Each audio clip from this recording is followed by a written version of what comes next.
Bem-vindos a mais uma aula. Neste vídeo você vai entender como a luz, a energia e a mecânica quântica se conectam para explicar onde os elétrons ficam, como eles se movimentam e como tudo isso influencia nos fenômenos químicos.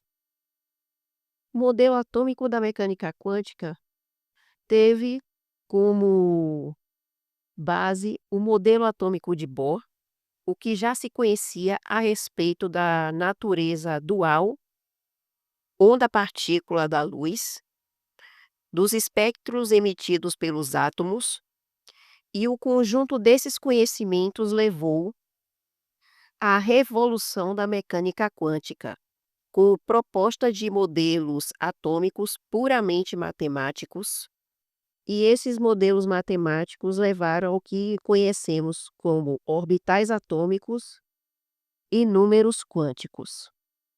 Vamos lá.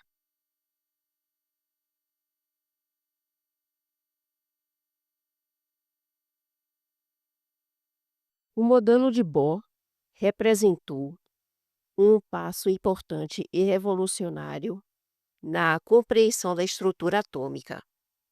No início do século XX, Bohr propôs uma visão moderna da estrutura do átomo, na qual, em seu modelo proposto, o átomo era composto por um núcleo pequeno, contendo prótons com carga positiva, nêutrons com carga neutra, e os elétrons giravam em órbitas circulares, na qual estas órbitas representavam níveis quantizados de energia presentes no átomo. O seu modelo também, o átomo poderia ter 7 níveis de energia, representados pelas letras K, que seria o primeiro nível de energia e o mais próximo do núcleo, letra L, segundo nível de energia, letra M, terceiro nível de energia, letra N, quarto nível de energia, letra O, que seria o quinto nível de energia, letra P, sexto nível de energia, e letra Q, sétimo e último nível de energia. À medida que esses níveis de energia iriam crescendo, o elétron que ocupasse o maior nível de energia estaria mais energético.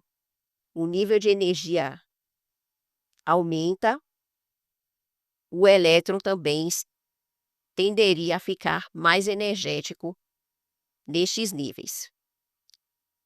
O elétron só poderia ocupar níveis de energia bem definidos, em função da quantização de energia presentes nas órbitas circulares dos átomos. O elétron não poderia, por exemplo, ocupar o meio ou um nível intermediário de energia entre a letra K e a letra L, por exemplo, em função do nível de energia ser fixo e quantizado. O elétron também, no seu modelo, poderia saltar de um nível para outro, a partir do momento que absorvia a luz, na qual seria um pacote de energia na forma de fótons, e também emitiria a luz a partir do momento que retornava ao seu nível de energia original, o que representava a capacidade do elétron em realizar mudanças de níveis a partir do momento que recebia pacotes de energia. O elétron, quando recebe um determinado pacote de energia na forma de fótons, ele tende a saltar do nível interno de energia, que é o seu nível original, para um nível externo, que é o nível maior de energia.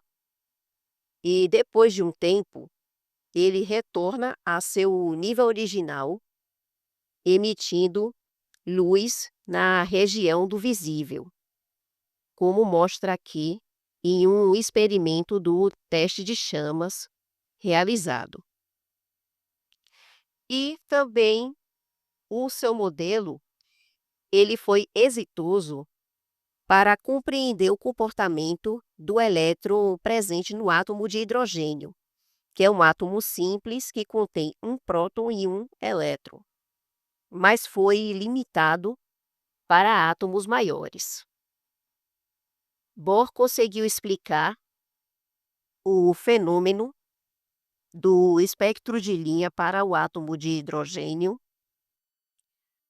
e também o experimento realizado com o gás hidrogênio submetido a uma alta voltagem, na qual a luz emitida pelo gás hidrogênio atravessava uma fenda que era passada por um prisma e revelava o espectro de linha, que pode ser a identidade do átomo de hidrogênio.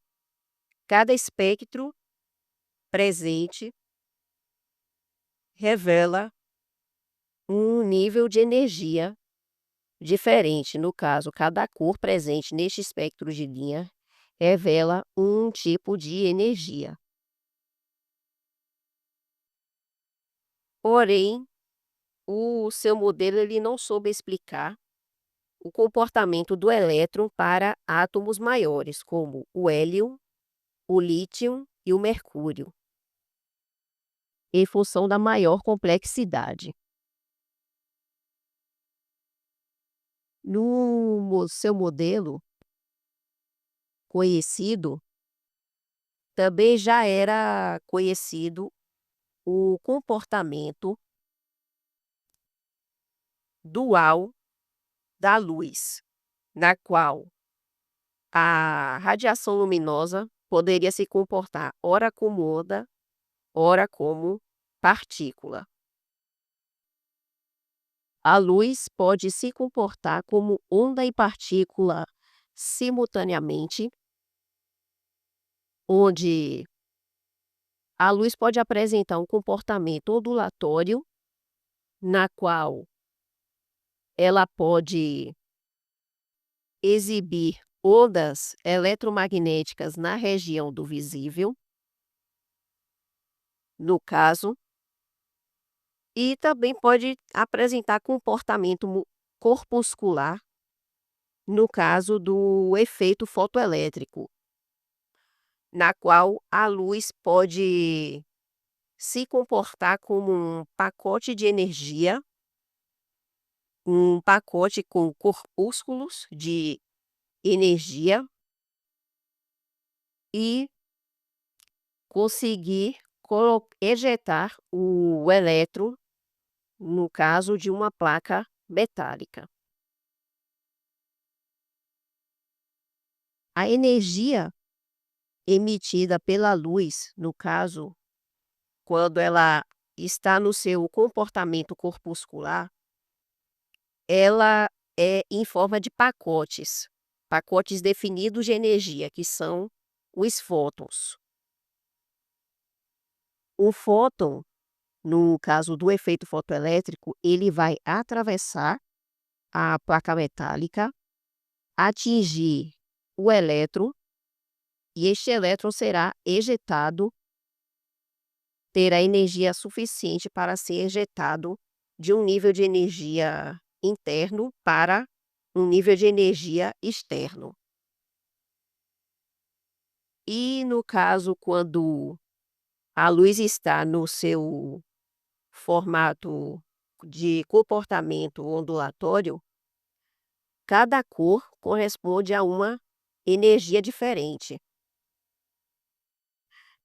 Quando a luz está com o seu comportamento ondulatório, ela emitirá ondas eletromagnéticas na região do visível, onde a região do violeta ou do ultravioleta é a região mais energética e a região vermelha ou do infravermelho é a menos energética, por ter Neste caso aqui da região da cor vermelha, ela tem um comprimento de onda maior. E no caso da região do violeta, por ter um comprimento de onda menor, ela será uma região mais energética.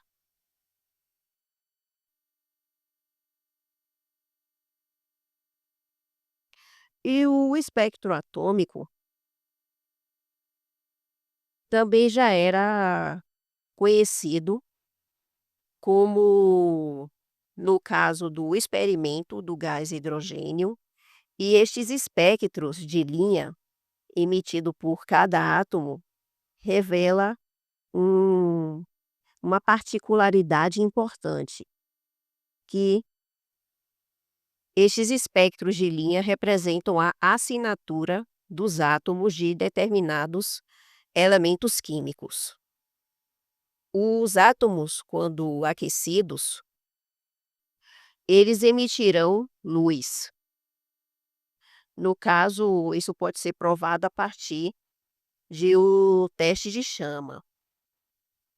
E cada elemento possui um espectro de linha específico, como se fosse uma digital do átomo. No caso,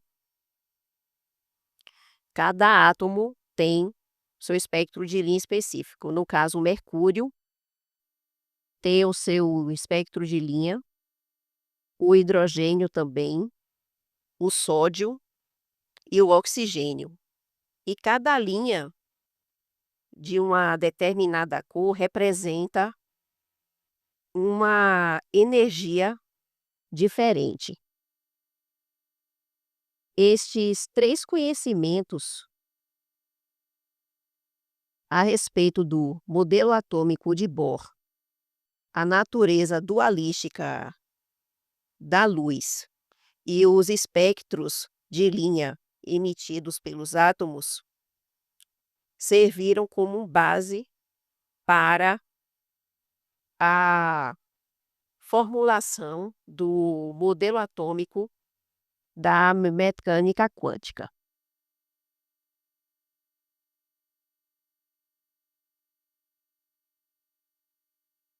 A partir da década de 1920, cientistas como Heisenberg e Schrödinger perceberam que os elétrons não podiam ser descritos como partículas seguindo trajetórias fixas. Eles se comportavam como ondas. Isso significa que não podemos determinar exatamente onde o elétron está e qual o momento energético este elétron possui, mas podemos calcular, a partir de fórmulas matemáticas avançadas, a região onde é mais provável de encontrar o elétron. E isso se deu à revolução da mecânica quântica, da qual o átomo deixou de apresentar uma órbita circular por onde o elétron transitava e passou a ter a probabilidade ou nuvens de probabilidade. Os elétrons se comportavam como ondas, na qual isso foi provado pela equação proposta por Schrödinger, que é a função de onda psi, e o resultado da função de onda psi levou à proposta de um átomo composto por um núcleo pequeno e uma nuvem eletrônica, na qual existia a probabilidade de encontrar o elétron. E também não existia mais uma trajetória fixa ou exata por onde o elétron passava. Isto ficou provado pelo princípio da incerteza de Heisenberg, que dizia que não se sabe ao certo o local ou o momento energético na qual o elétron possui. O que existe são probabilidades relacionadas ao local e o momento energético do elétron. Existe uma probabilidade para a localização e a energia do elétron, que essa probabilidade é mostrada pela nuvem eletrônica de probabilidade, resultado da equação de onda de Schrödinger. E essa probabilidade e essas nuvens eletrônicas eram mostradas dessa seguinte forma: cada resultado da função de onda psi mostrava uma nuvem de probabilidade com formatos específicos: formato esférico, formato de halteres e formatos mais complexos para átomos mais complexos. O resultado da equação de Schrödinger, função de onda psi, levou também à revelação dos números quânticos e dos orbitais atômicos. Os orbitais atômicos, em uma visão geral, apresentam formas particulares e também são resultado da função de onda psi, onde se mostra como nuvens de probabilidade de encontrar os elétrons. O orbital S possui um formato esférico, com uma orientação e comporta apenas 2 elétrons. O orbital P possui um formato de halteres e vai ser orientado em 3 regiões do espaço e comportará 6 elétrons. O orbital D, presente nos átomos maiores e mais complexos, possui formatos mais complexos e também uma orientação maior, na qual os elétrons estarão distribuídos em 5 orientações no espaço. E este orbital comportará 10 elétrons.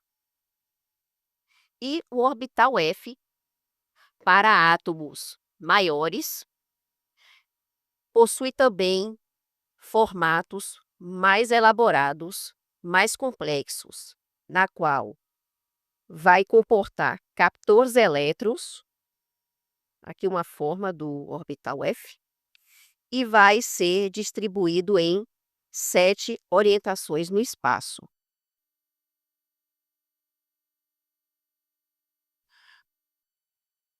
Os números quânticos representam uma identidade do elétron. Como identificamos cada elétron? E também são resultados da função de onda psi. O número quântico n chamamos de número quântico principal, que indica o nível de energia. Atribui um número inteiro: 1, 2, 3, 4, 5, 6, 7. São 7 níveis de energia. O número quântico L chamamos de número quântico azimutal, que vai indicar o tipo de orbital na qual se apresenta no átomo. Pode ser o orbital S, o orbital P, o orbital D e o orbital F. Como mostrado aqui, é resultado da função de onda psi, e desse resultado vai ter um tipo de orbital com uma determinada forma. Número quântico magnético indica a orientação no espaço, como esses orbitais estarão orientados no espaço, no caso, como o átomo vai ser descrito em 3 dimensões, a orientação desses orbitais pode ser no eixo X, esse orbital pode estar orientado no eixo X, pode estar orientado no eixo Y, ou pode estar orientado no eixo Z. E essas orientações são definidas pelo número quântico magnético. E, por último, o número quântico spin, na qual descreverá como o elétron se movimentará. Pode se movimentar no sentido horário ou anti-horário, e atribui valores de menos meio ou mais meio, menos 1/2 ou mais 1/2.